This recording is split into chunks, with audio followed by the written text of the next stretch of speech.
It's a scenario that takes place in restaurants across the world. Diners are served enormous portions but leave part of their meals uneaten while hungry people wander on the street, scrounging for scraps of thrown away food. Nearly a third of all food produced in the world, more than 1.3 billion tons, is lost or wasted every year.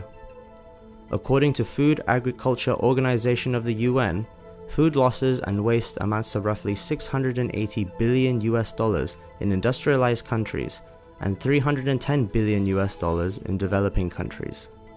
In developed countries like the US and the UK, most of the waste occurs when consumers buy more food than they can consume, resulting in a lot of food being thrown away at home.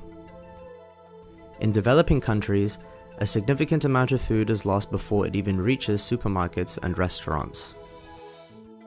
Food waste is not new, but many people are looking at ways to reduce its impact, working with charities to fight hunger and food waste, or finding inventive ways to use leftover produce.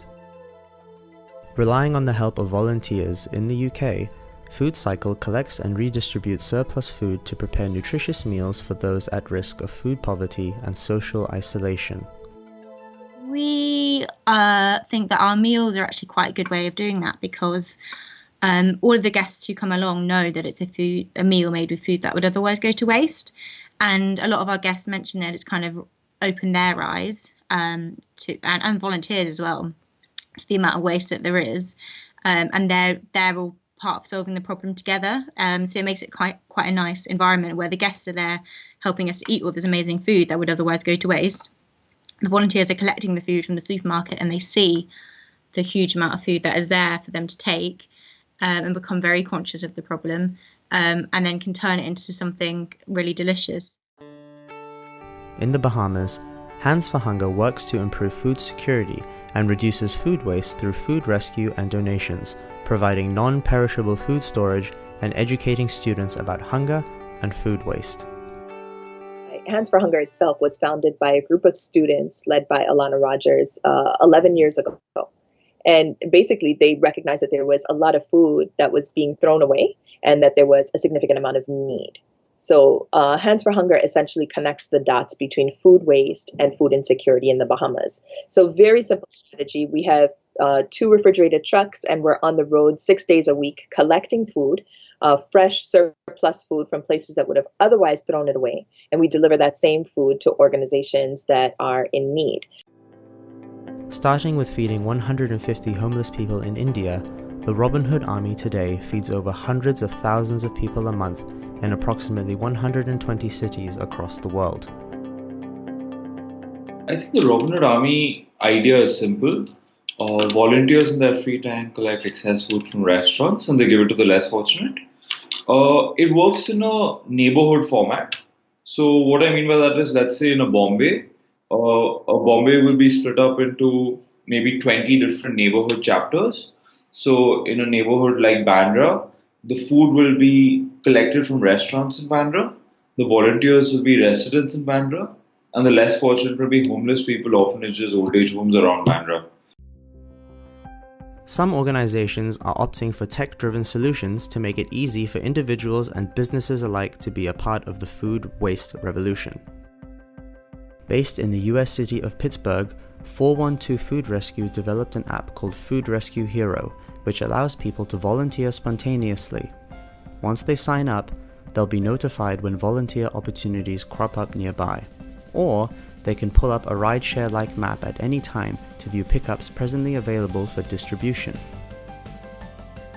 We can't really collect small quantities of food from these retailers to make it cost-effective enough for the truck to make enough stops and collect, maybe a box of food. At the end of that day, the truck has spent so much in gas that it's just not worth it. So we have had to find a way to, remodel this logistics that we know to be able to effectively collect surplus food. And that model really was not a mystery. It exists, especially in big cities. We have all of these food delivery services, right? These companies, these technology companies that exist only to get food and deliver it to your home. And so we said, why don't we use the same model? And, we have this network of drivers that we mobilize via an app, much like all of these other technology and shared ride service companies. And we, have a one-to-one match between a driver, a food retailer, and a nonprofit that can receive the food on the same day and perhaps even distribute the food on the same day or even the next day. There are no warehouses involved in this model. One of the things that I wish more hunger organizations did was, let's not stop at talking about the tonnage or the amount of food that we got out our doors. I think, again, for me, what's important is, did we actually reach the person that needed that food? Did we actually, this 5.5 million pounds, can we actually say that this has, in our larger community, changed our hunger, changed food insecurity? Beyond NGOs, many are tackling food waste through a social enterprise model, like UK-based player Day Old. It works by partnering with bakeries to collect their leftover baked goods and then resell those perfectly good-to-eat surplus goods the next day through deliveries. What we're trying to do right now with our bakery branch is that we're trying to reach people that normally campaigns won't reach. So reaching people who are working in banks, people who are working in tech startups, where food waste is just not a thing that they will pop up to the mind maybe every single day. And we show up with pastries that they enjoy, and then show them that, sometimes if you want to help reduce food waste, it's really easy. It's just as easy as replacing the croissant that you're already eating in the morning with a croissant from a social enterprise. And then what we're trying to do is just to raise awareness about food waste. There is still a humongous amount of food waste that is happening in the UK. There are a lot of improvement. There are a lot of awareness being raised around it. There are a lot of charities that do redistribution. There are a lot of social enterprises that are trying to do something about it. But the reality of it is, social enterprises, charities, they're not supported by the government. Then there's only so much that we can do, with ourselves. Food waste is a symptom of a much bigger problem about a broken food system. The problem of food is not to produce more, but is to understand that the way that the food distributed right now is skewed, that some people get a lot more food and then some people get none. And that is another symptom of a broken food system. And a lot of the solutions that we can provide as individuals is a band-aid solution to raise awareness and to campaign for the government to do more policy change and to raise awareness and to make sure that people themselves food. But in order to really deal with food waste as a problem in UK and around the world, government needs to intervene and implement good policies in order to change the way that the food system actually works. And that's the only way to really, really reduce food waste. Governments can enforce change and make all sectors operate to a minimum standard. This makes the war against food waste much easier to win if they implement good policies and initiatives.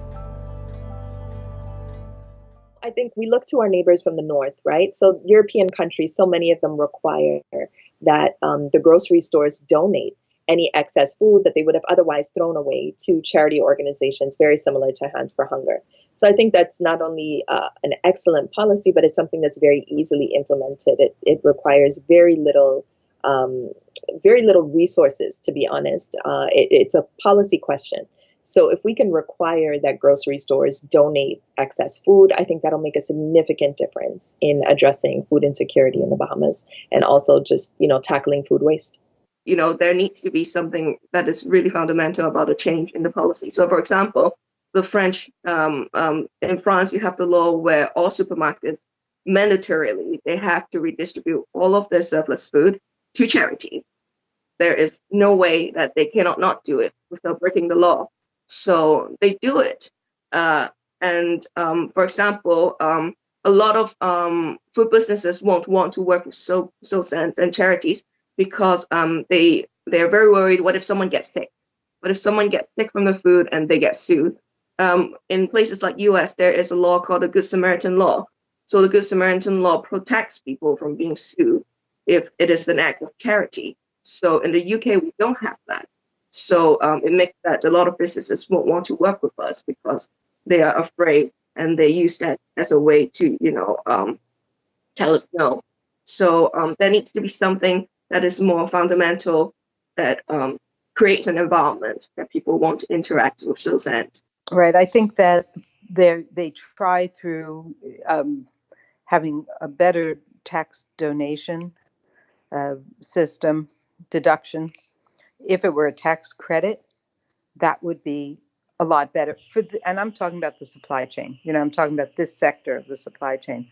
I think the other thing that would be a tax credit would allow people to more easily take a deduction, a good deduction for the food that is donated.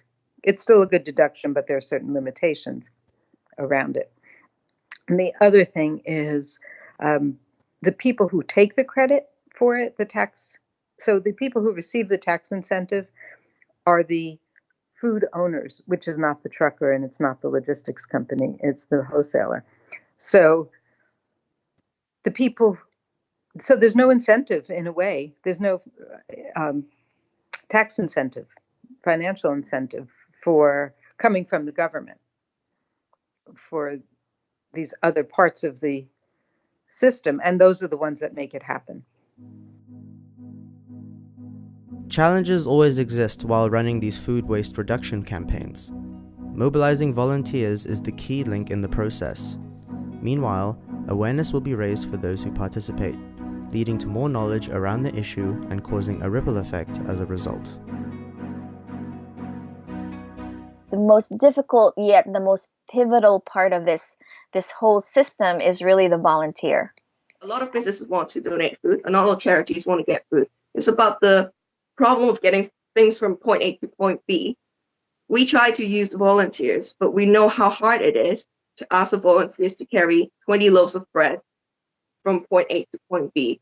So something that is really useful that I think the government is working on is to have an actual logistic infrastructure for all the food to be redistributed. You know what? I think the hardest part about running a food rescue organization that focuses on food insecurity is convincing people that there are hungry people in the Bahamas. I mean, we live in a very beautiful place that's almost magical. But I think it's very important to acknowledge that there are people who live in different circumstances, that it's not as beautiful as what we see in travel magazines. And I think just making sure that people, and not only, foreigners, but even Bahamians who live here have a very hard time acknowledging that there are people who are struggling or in need, and that food waste and food insecurity can actually go hand in hand. For me, the biggest education is if you do go on a food rescue and you actually see the food. There's nothing better than seeing your car full of food and understanding that that is what someone's definition of waste was, because there was no alternative before. When faced with a challenge, one must utilize every tool in the shed. Efforts to reduce food waste through technology and better food policies should be combined with efforts to reduce individual consumption. Collectively, this would mean significant reductions in the carbon footprint of the global food system and help to end world hunger. It's a huge problem, but I think people are coming together to try and to make an impact on it now. I think we recognize the importance of educating people about both food waste and food insecurity. What we do is basically just try to be a kind of bridge to bridge that. But I do think awareness is a problem, and when people get to know that it's as bad as it is, then people are much more attentive and they try to take an action. And I think the same happened for us. Like when we went out on our first night to distribute food, we had food for 150 people, and we weren't sure that we'll find 150 people, right? But when we went out, we saw there were thousands. And this is literally 10 minutes from where we lived. And that's when we realized that, serving a couple of hundred people once a week might feel good to the conscience, but to make a real difference, we had to scale very aggressively, and we had to think of the Robin Hood Army more as a scaly startup than just a non-profit. We now changed our old way of food distribution. We now do not need to depend on central warehouses or central locations. We can get closer to where people are. And that's really, for me, the magic of food recovery that a lot of people miss. A lot of people stop at the Recovery Act itself and find that really compelling. But I think the impact really happens in the distribution, where now this person collecting food can go to where the food is actually needed. We have this idea, the figure in the United States is 62 million tons of food a year. We can't grasp that as a concept. What is 62 million tons of food? But once you go to a grocery store and fill your car with food, and you realize that if you weren't around to rescue that food would have gone to the garbage, then you start to understand the extent of food waste. Young people can make a difference as well, and that we should encourage young people to start seeking out problems just like this and simple solutions, just like the one that Hands for Hunger seeks to provide. And I also think that if everybody becomes mindful, just a little bit more thoughtful about our food consumption patterns, we can actually impact food waste and food insecurity.